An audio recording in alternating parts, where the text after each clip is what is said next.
Pak. Nyo na bacut sedekah jakut wajib daripada saudara gutanyo, rakan gutanyo, masyarakat gutanyo yang na di luar negara di Denmark.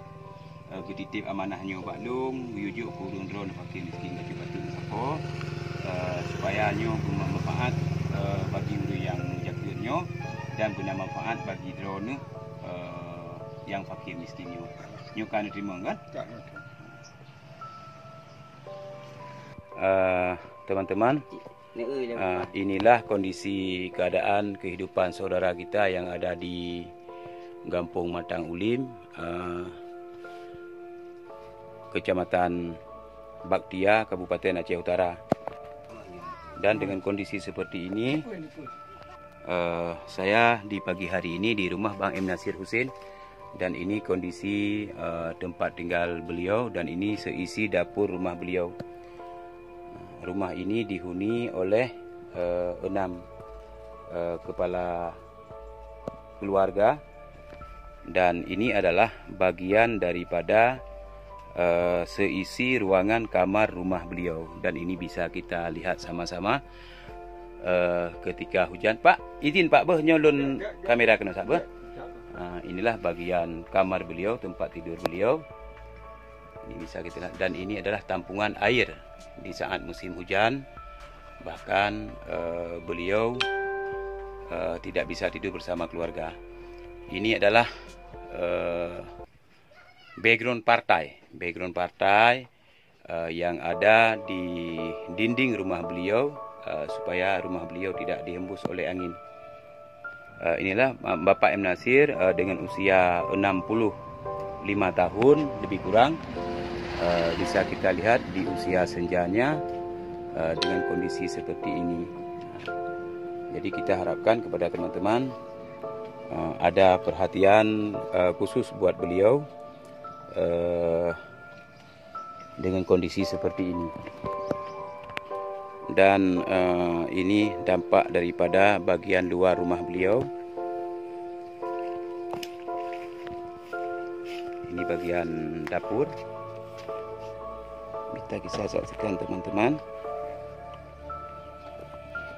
Pak, nyo tanah bak duduknya support tanah Pak? Tanah pemerintah. Tanah pemerintah. Drone na tanah drone. Nah di biar Malaysia. Dia orang Malaysia luah tanah. Ana 6 lintir. 6 lintir. Panjang 18 meter. 6 kali 18. Yang tanah drone Pak. Ya. Selamanya Pak, dari pemerintah atau dari pihak lain, Tomhan bantu drone dalam bentuk bangunan rumah, atau nak iming-iming drone akan mendapatkan rumah bantuan. Ana.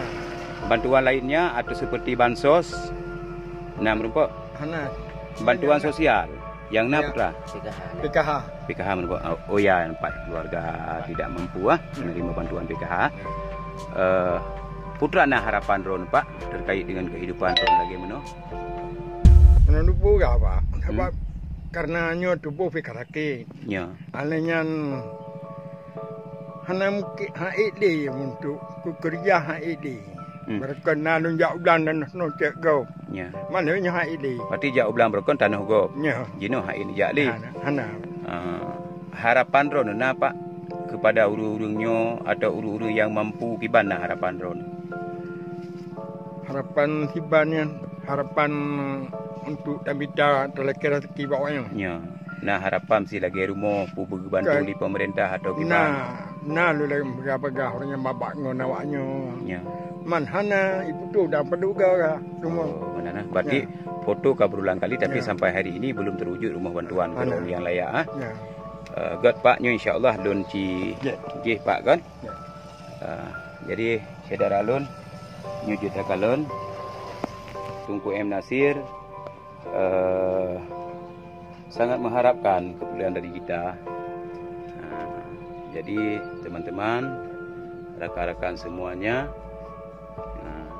bisa kita saksikan sama-sama.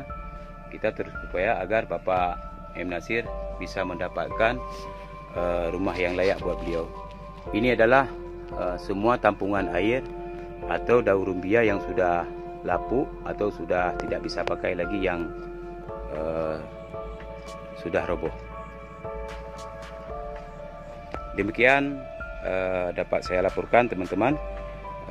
Inilah Pak M. Nasir. Beliau sudah tidak bisa bekerja lagi dengan fisik yang sudah sangat lemah.